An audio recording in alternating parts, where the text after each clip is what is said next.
Isabelle Demongeot was born the 19 September in 1966. She was a French tennis player in the 1980s and 1990s. After leaving the training center of Mares in Saint-Tropez in the beginning the 1990s, Isabelle Demongeot finally dared to confront his coach, Régis de Camaret. At 24, she prefers to face him in person rather than complain against him. She said at that period she has not the courage to lead his fight. It's only in 2012 that Régis de Camaret was sentenced to 8 years in prison for rapes and attempt of rape on minors. In February 2014, after appealing nearby the judge, he is then sentenced to 10 years in prison. Isabelle Demongeot had been a victim of this coach in the early 1980s at the club of Mares in Saint-Tropez.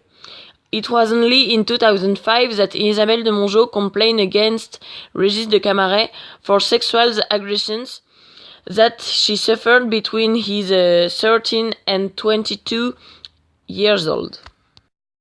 The complaint failed because there was prescription facts. However, it has allowed other young women abused to talk about their sexual abuse by Régis de Camaret. These women explained the sordid rapes they had suffered in the slightest details. Régis de Camaret has always denied the facts and was even supported by the tennis player Nathalie Tauziat. Isabelle will never forgive. Following the first trial, Isabelle finally stopped tennis because the eyes of others and the public.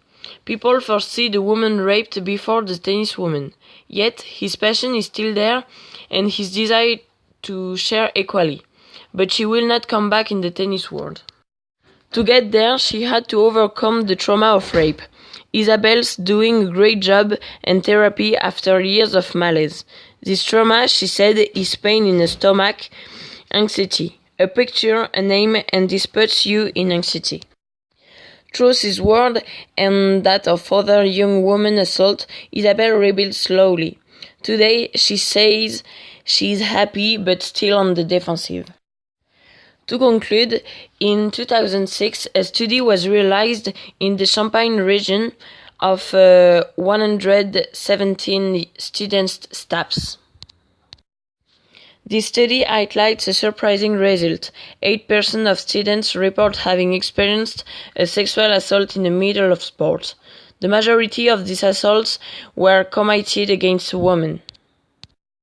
Boys undergo especially sexual assault by other sports, while all the girls were assaulted by men.